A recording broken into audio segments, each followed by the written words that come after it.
ನಮಸ್ಕಾರ ಎಲ್ರಿಗೂ. ಇವತ್ತು ಮಾಘ ಹುಣ್ಣಿಮೆ.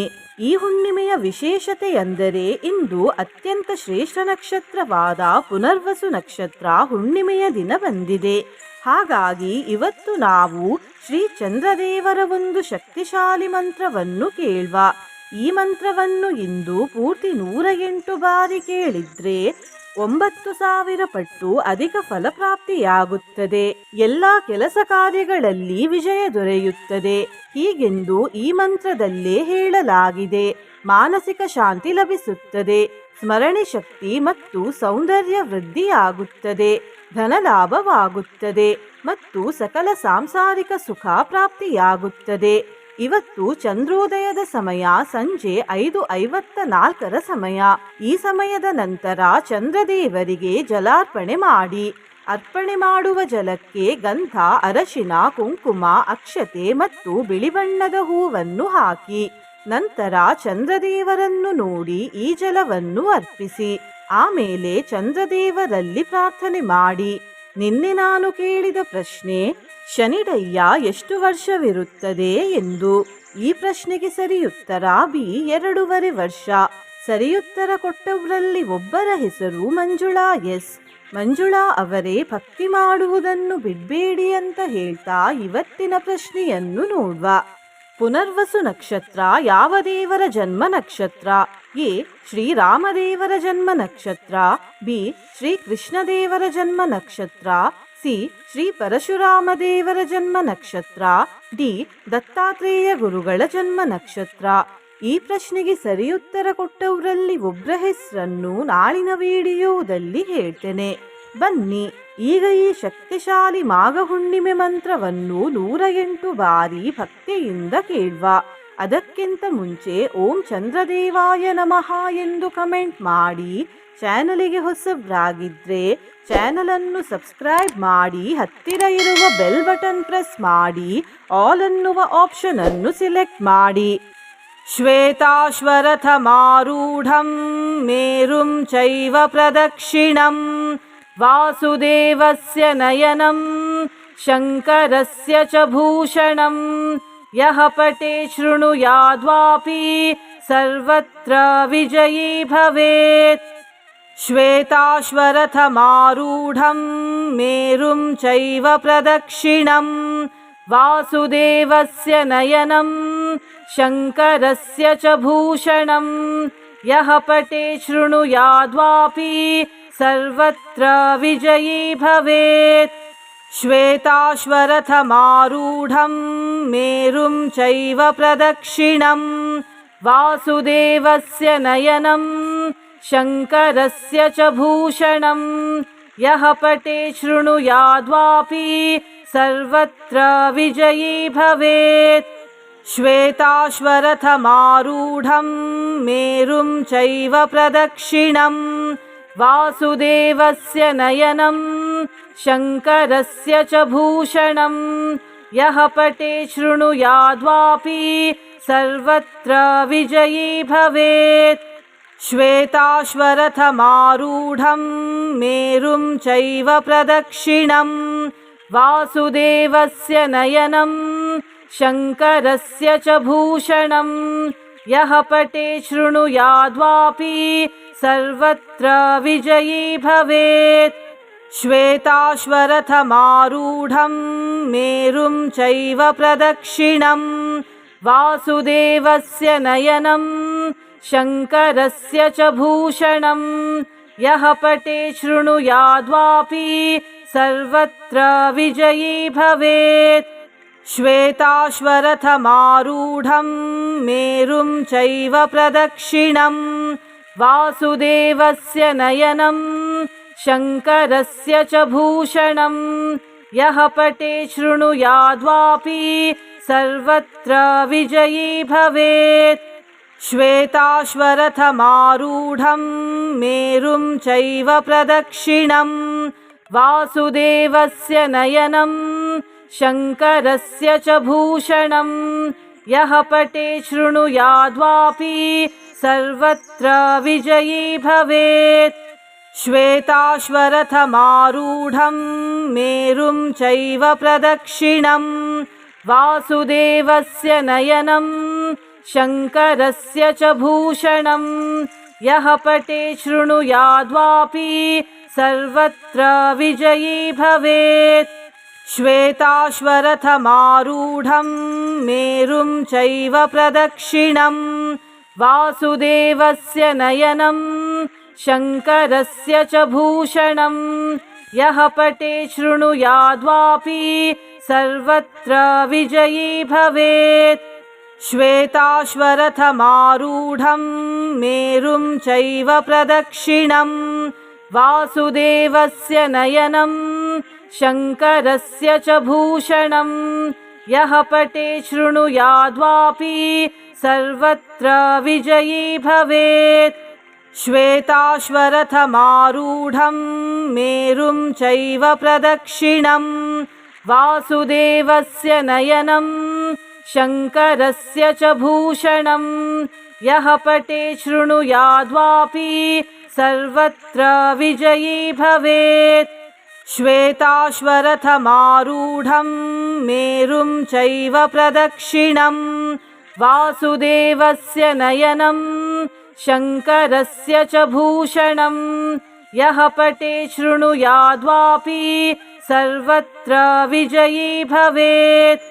श्वेताश्वरथमारूढं मेरुं चैव प्रदक्षिणं वासुदेवस्य नयनं शङ्करस्य च भूषणं यः पठेत् शृणुयाद्वापि सर्वत्र विजयी भवेत्। श्वेताश्वरथमारूढं मेरुं चैव प्रदक्षिणं वासुदेवस्य नयनं शङ्करस्य च भूषणं यः पठेत् शृणुयाद्वापि सर्वत्र विजयी भवेत्। श्वेताश्वरथमारूढं मेरुं चैव प्रदक्षिणं वासुदेवस्य नयनं शङ्करस्य च भूषणं यः पठेत् शृणुयाद्वापि सर्वत्र विजयी भवेत्। श्वेताश्वरथमारूढं मेरुं चैव प्रदक्षिणं वासुदेवस्य नयनं शङ्करस्य च भूषणं यः पठेत् शृणुयाद्वापि सर्वत्र विजयी भवेत्।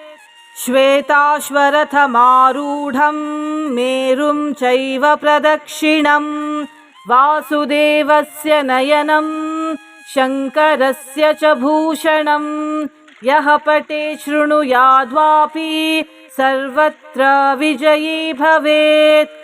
श्वेताश्वरथमारूढं मेरुं चैव प्रदक्षिणं वासुदेवस्य नयनं शङ्करस्य च भूषणं यः पठेत् शृणुयाद्वापि सर्वत्र विजयी भवेत्। श्वेताश्वरथमारूढं मेरुं चैव प्रदक्षिणं वासुदेवस्य नयनं शङ्करस्य च भूषणं यः पठेत् शृणुयाद्वापि सर्वत्र विजयी भवेत्। श्वेताश्वरथमारूढं मेरुं चैव प्रदक्षिणं वासुदेवस्य नयनं शङ्करस्य च भूषणं यः पठेत् शृणुयाद्वापि सर्वत्र विजयी भवेत्। श्वेताश्वरथमारूढं मेरुं चैव प्रदक्षिणं वासुदेवस्य नयनं शङ्करस्य च भूषणं यः पठेत् शृणुयाद्वापि सर्वत्र विजयी भवेत्। श्वेताश्वरथमारूढं मेरुं चैव प्रदक्षिणं वासुदेवस्य नयनं शङ्करस्य च भूषणं यः पठेत् शृणुयाद्वापि सर्वत्र विजयी भवेत्। श्वेताश्वरथमारूढं मेरुं चैव प्रदक्षिणं वासुदेवस्य नयनं शङ्करस्य च भूषणं यः पठेत् शृणुयाद्वापि सर्वत्र विजयी भवेत्। श्वेताश्वरथमारूढं मेरुं चैव प्रदक्षिणम् वासुदेवस्य नयनं शङ्करस्य च भूषणम् यः पठे शृणुयाद्वापि सर्वत्र विजयी भवेत्। श्वेताश्वरथमारूढं मेरुं चैव प्रदक्षिणम् वासुदेवस्य नयनं शङ्करस्य च भूषणम् यः पठे शृणुयाद्वापि सर्वत्र विजयी भवेत्।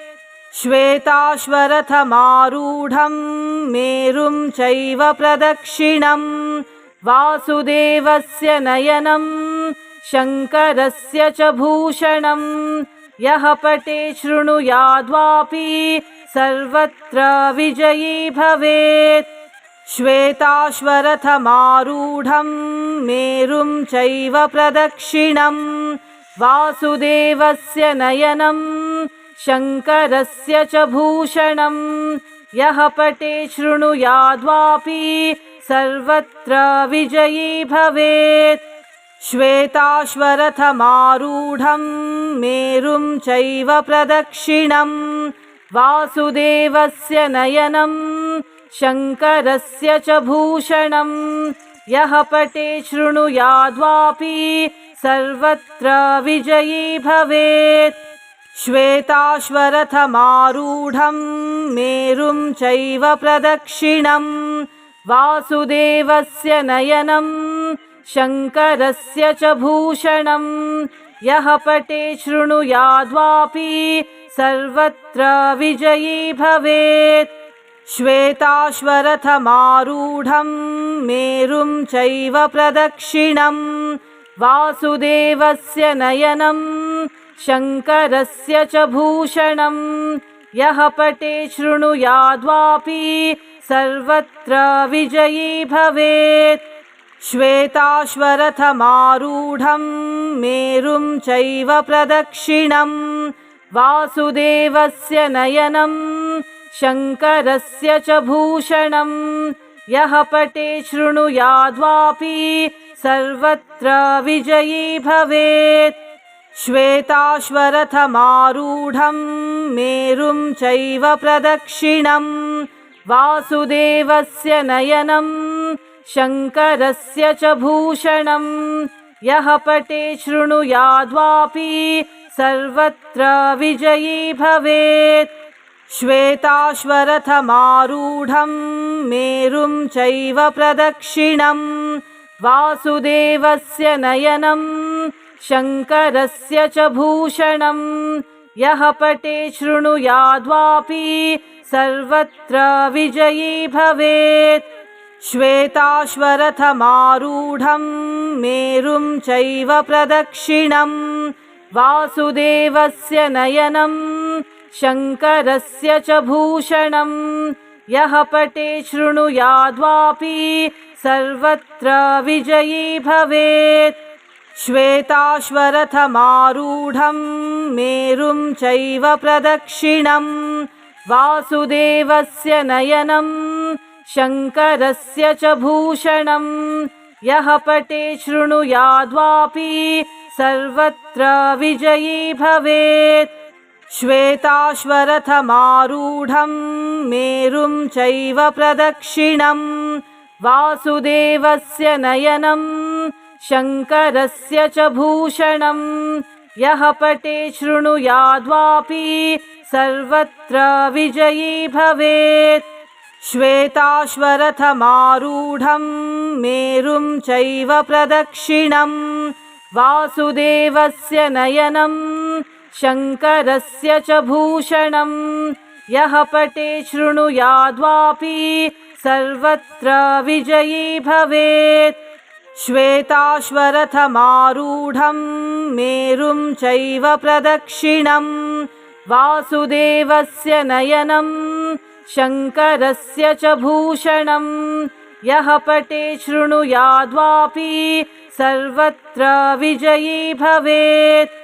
श्वेताश्वरथमारूढं मेरुं चैव प्रदक्षिणम् वासुदेवस्य नयनं शङ्करस्य च भूषणं यः पठे शृणुयाद्वापि सर्वत्र विजयी भवेत्। श्वेताश्वरथमारूढं मेरुं चैव प्रदक्षिणं वासुदेवस्य नयनं शङ्करस्य च भूषणं यः पठे शृणुयाद्वापि सर्वत्र विजयी भवेत्। श्वेताश्वरथमारूढं मेरुं चैव प्रदक्षिणं वासुदेवस्य नयनं शङ्करस्य च भूषणं यः पठे शृणुयाद्वापि सर्वत्र विजयी भवेत्। श्वेताश्वरथमारूढं मेरुं चैव प्रदक्षिणं वासुदेवस्य नयनं शङ्करस्य च भूषणं यः पठे शृणुयाद्वापि सर्वत्र विजयी भवेत्। श्वेताश्वरथमारूढं मेरुं चैव प्रदक्षिणं वासुदेवस्य नयनं शङ्करस्य च भूषणं यः पठे शृणुयाद्वापि सर्वत्र विजयी भवेत्। श्वेताश्वरथमारूढं मेरुं चैव प्रदक्षिणं वासुदेवस्य नयनं शङ्करस्य च भूषणं यः पठे शृणुयाद्वापि सर्वत्र विजयी भवेत्। श्वेताश्वरथमारूढं मेरुं चैव प्रदक्षिणं वासुदेवस्य नयनं शङ्करस्य च भूषणं यः पठे शृणुयाद्वापि सर्वत्र विजयी भवेत्। श्वेताश्वरथमारूढं मेरुं चैव प्रदक्षिणं वासुदेवस्य नयनं शङ्करस्य च भूषणं यः पठे शृणुयाद्वापि सर्वत्र विजयी भवेत्। श्वेताश्वरथमारूढं मेरुं चैव प्रदक्षिणं वासुदेवस्य नयनं शङ्करस्य च भूषणं यः पठे शृणुयाद्वापि सर्वत्र विजयी भवेत्। श्वेताश्वरथमारूढं मेरुं चैव प्रदक्षिणं वासुदेवस्य नयनं शङ्करस्य च भूषणं यः पठे शृणुयाद्वापि सर्वत्र विजयी भवेत्। श्वेताश्वरथमारूढं मेरुं चैव प्रदक्षिणं वासुदेवस्य नयनं शङ्करस्य च भूषणं यः पठे शृणुयाद्वापि सर्वत्र विजयी भवेत्। श्वेताश्वरथमारूढं मेरुं चैव प्रदक्षिणं वासुदेवस्य नयनं शङ्करस्य च भूषणं यः पठे शृणुयाद्वापि सर्वत्र विजयी भवेत्। श्वेताश्वरथमारूढं मेरुं चैव प्रदक्षिणं वासुदेवस्य नयनं शङ्करस्य च भूषणं यः पठे शृणुयाद्वापि सर्वत्र विजयी भवेत्। श्वेताश्वरथमारूढं मेरुं चैव प्रदक्षिणं वासुदेवस्य नयनं शङ्करस्य च भूषणं यः पठे शृणुयाद्वापि सर्वत्र विजयी भवेत्। श्वेताश्वरथमारूढं मेरुं चैव प्रदक्षिणं वासुदेवस्य नयनं शङ्करस्य च भूषणं यः पठे शृणुयाद्वापि सर्वत्र विजयी भवेत्। श्वेताश्वरथमारूढं मेरुं चैव प्रदक्षिणं वासुदेवस्य नयनं शङ्करस्य च भूषणं यः पठे शृणुयाद्वापि सर्वत्र विजयी भवेत्। श्वेताश्वरथमारूढं मेरुं चैव प्रदक्षिणम् वासुदेवस्य नयनं शङ्करस्य च भूषणम् यः पठे शृणुयाद्वापि सर्वत्र विजयी भवेत्। श्वेताश्वरथमारूढं मेरुं चैव प्रदक्षिणम् वासुदेवस्य नयनं शङ्करस्य च भूषणम् यः पठे शृणुयाद्वापि सर्वत्र विजयी भवेत्। श्वेताश्वरथमारूढं मेरुं चैव प्रदक्षिणम् वासुदेवस्य नयनं शङ्करस्य च भूषणम् यः पठे शृणुयाद्वापि सर्वत्र विजयी भवेत्। श्वेताश्वरथमारूढं मेरुं चैव प्रदक्षिणम् वासुदेवस्य नयनं शङ्करस्य च भूषणम् यः पठे शृणुयाद्वापि सर्वत्र विजयी भवेत्। श्वेताश्वरथमारूढं मेरुं चैव प्रदक्षिणम् वासुदेवस्य नयनं शङ्करस्य च भूषणम् यः पठे शृणुयाद्वापि सर्वत्र विजयी भवेत्। श्वेताश्वरथमारूढं मेरुं चैव प्रदक्षिणम् वासुदेवस्य नयनं शङ्करस्य च भूषणम् यः पठे शृणुयाद्वापि सर्वत्र विजयी भवेत्। श्वेताश्वरथमारूढं मेरुं चैव प्रदक्षिणम् वासुदेवस्य नयनं शङ्करस्य च भूषणम् यः पठे शृणुयाद्वापि सर्वत्र विजयी भवेत्। श्वेताश्वरथमारूढं मेरुं चैव प्रदक्षिणम् वासुदेवस्य नयनं शङ्करस्य च भूषणम् यः पठे शृणुयाद्वापि सर्वत्र विजयी भवेत्।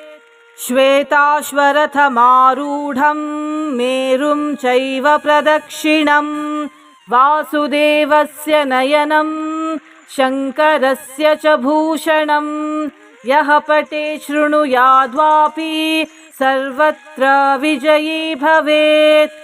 श्वेताश्वरथमारूढं मेरुं चैव प्रदक्षिणम् वासुदेवस्य नयनं शङ्करस्य च भूषणम् यः पठे शृणुयाद्वापि सर्वत्र विजयी भवेत्। श्वेताश्वरथमारूढं मेरुं चैव प्रदक्षिणम् वासुदेवस्य नयनं शङ्करस्य च भूषणम् यः पठे शृणुयाद्वापि सर्वत्र विजयी भवेत्। श्वेताश्वरथमारूढं मेरुं चैव प्रदक्षिणम् वासुदेवस्य नयनं शङ्करस्य च भूषणम् यः पठे शृणुयाद्वापि सर्वत्र विजयी भवेत्। श्वेताश्वरथमारूढं मेरुं चैव प्रदक्षिणम् वासुदेवस्य नयनं शङ्करस्य च भूषणम् यः पठे शृणुयाद्वापि सर्वत्र विजयी भवेत्। श्वेताश्वरथमारूढं मेरुं चैव प्रदक्षिणम् वासुदेवस्य नयनं शङ्करस्य च भूषणम् यः पठे शृणुयाद्वापि सर्वत्र विजयी भवेत्। श्वेताश्वरथमारूढं मेरुं चैव प्रदक्षिणम् वासुदेवस्य नयनं शङ्करस्य च भूषणम् यः पठे शृणुयाद्वापि सर्वत्र विजयी भवेत्। श्वेताश्वरथमारूढं मेरुं चैव प्रदक्षिणं वासुदेवस्य नयनं शङ्करस्य च भूषणं यः पठे शृणुयाद्वापि सर्वत्र विजयी भवेत्। श्वेताश्वरथमारूढं मेरुं चैव प्रदक्षिणं वासुदेवस्य नयनं शङ्करस्य च भूषणं यः पठे शृणुयाद्वापि सर्वत्र विजयी भवेत्। श्वेताश्वरथमारूढं मेरुं चैव प्रदक्षिणं वासुदेवस्य नयनं शङ्करस्य च भूषणं यः पठे शृणुयाद्वापि सर्वत्र विजयी भवेत्।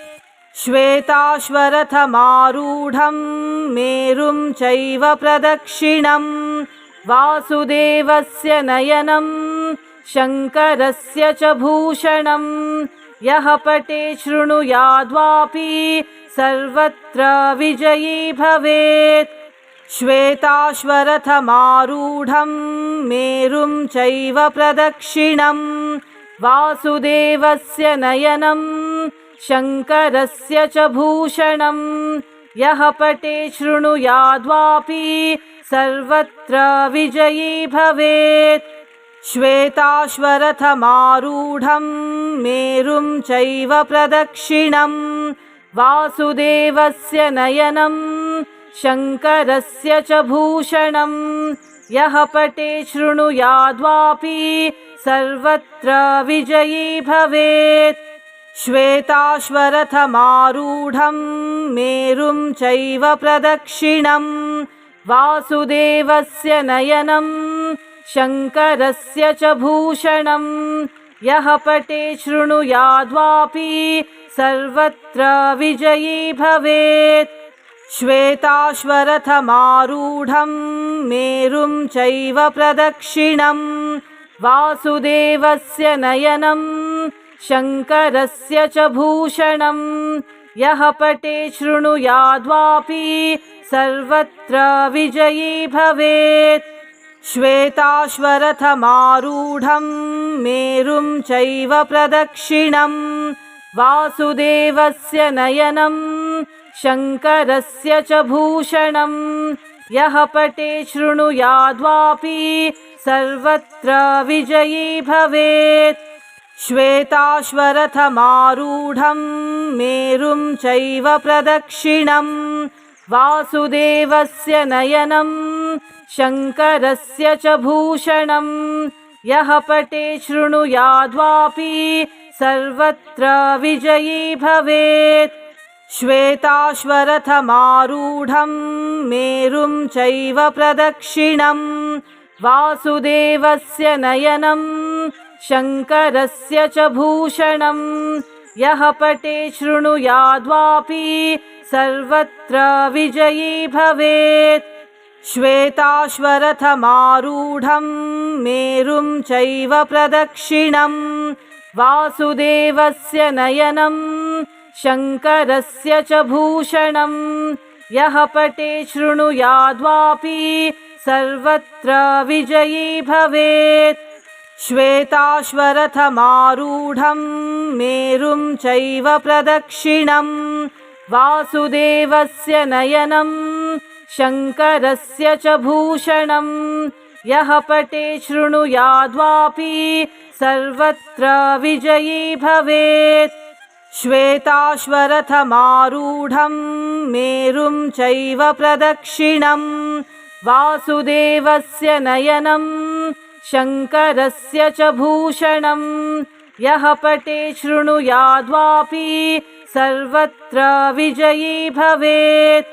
श्वेताश्वरथमारूढं मेरुं चैव प्रदक्षिणं वासुदेवस्य नयनं शङ्करस्य च भूषणं यः पठे शृणुयाद्वापि सर्वत्र विजयी भवेत्।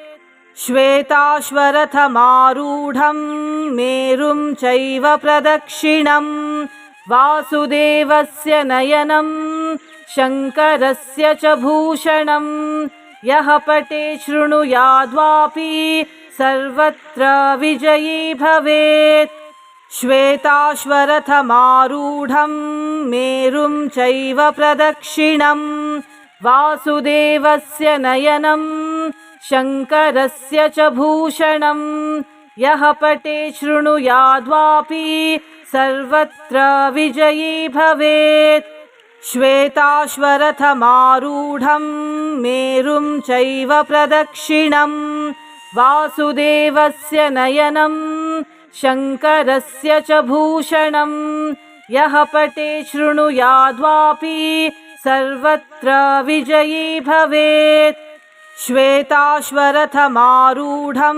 मेरुं चैव प्रदक्षिणं वासुदेवस्य नयनं शङ्करस्य च भूषणं यः पठे शृणुयाद्वापि सर्वत्र विजयी भवेत्। श्वेताश्वरथमारूढं मेरुं चैव प्रदक्षिणं वासुदेवस्य नयनं शङ्करस्य च भूषणं यः पठे शृणुयाद्वापि सर्वत्र विजयी भवेत्। श्वेताश्वरथमारूढं मेरुं चैव प्रदक्षिणं वासुदेवस्य नयनं शङ्करस्य च भूषणं यः पठे शृणुयाद्वापि सर्वत्र विजयी भवेत्। श्वेताश्वरथमारूढं मेरुं चैव प्रदक्षिणं वासुदेवस्य नयनं शङ्करस्य च भूषणं यः पठे शृणुयाद्वापि सर्वत्र विजयी भवेत्। श्वेताश्वरथमारूढं मेरुं चैव प्रदक्षिणं वासुदेवस्य नयनं शङ्करस्य च भूषणं यः पठे शृणुयाद्वापि सर्वत्र विजयी भवेत्।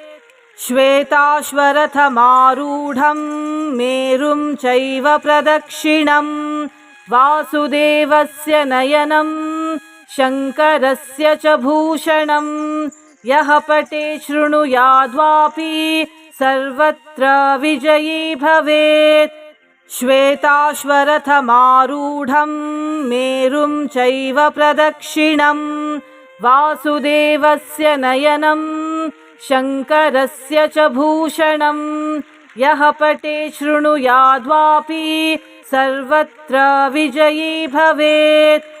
श्वेताश्वरथमारूढं मेरुं चैव प्रदक्षिणं वासुदेवस्य नयनं शङ्करस्य च भूषणं यः पठे शृणुयाद्वापि सर्वत्र विजयी भवेत्।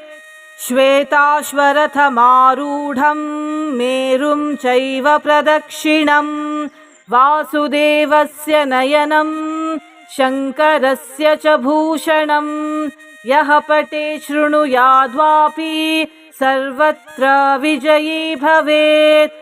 श्वेताश्वरथमारूढं मेरुं चैव प्रदक्षिणं वासुदेवस्य नयनं शङ्करस्य च भूषणं यः पठे शृणुयाद्वापि सर्वत्र विजयी भवेत्। श्वेताश्वरथमारूढं मेरुं चैव प्रदक्षिणं वासुदेवस्य नयनं शङ्करस्य च भूषणं यः पठे शृणुयाद्वापि सर्वत्र विजयी भवेत्। श्वेताश्वरथमारूढं मेरुं चैव प्रदक्षिणं वासुदेवस्य नयनं शङ्करस्य च भूषणं यः पठे शृणुयाद्वापि सर्वत्र विजयी भवेत्। श्वेताश्वरथमारूढं मेरुं चैव प्रदक्षिणं वासुदेवस्य नयनं शङ्करस्य च भूषणं यः पठे शृणुयाद्वापि सर्वत्र विजयी भवेत्। श्वेताश्वरथमारूढं मेरुं चैव प्रदक्षिणं वासुदेवस्य नयनं शङ्करस्य च भूषणं यः पठे शृणुयाद्वापि सर्वत्र विजयी भवेत्। श्वेताश्वरथमारूढं मेरुं चैव प्रदक्षिणं वासुदेवस्य नयनं शङ्करस्य च भूषणं यः पठे शृणुयाद्वापि सर्वत्र विजयी भवेत्। श्वेताश्वरथमारूढं मेरुं चैव प्रदक्षिणं वासुदेवस्य नयनं शङ्करस्य च भूषणं यः पठे शृणुयाद्वापि सर्वत्र विजयी भवेत्। श्वेताश्वरथमारूढं मेरुं चैव प्रदक्षिणं वासुदेवस्य नयनं शङ्करस्य च भूषणं यः पठे शृणुयाद्वापि सर्वत्र विजयी भवेत्। श्वेताश्वरथमारूढं मेरुं चैव प्रदक्षिणं वासुदेवस्य नयनं शङ्करस्य च भूषणं यः पठे शृणुयाद्वापि सर्वत्र विजयी भवेत्। श्वेताश्वरथमारूढं मेरुं चैव प्रदक्षिणं वासुदेवस्य नयनं शङ्करस्य च भूषणं यः पठे शृणुयाद्वापि सर्वत्र विजयी भवेत्। श्वेताश्वरथमारूढं मेरुं चैव प्रदक्षिणं वासुदेवस्य नयनं शङ्करस्य च भूषणं यः पठे शृणुयाद्वापि सर्वत्र विजयी भवेत्।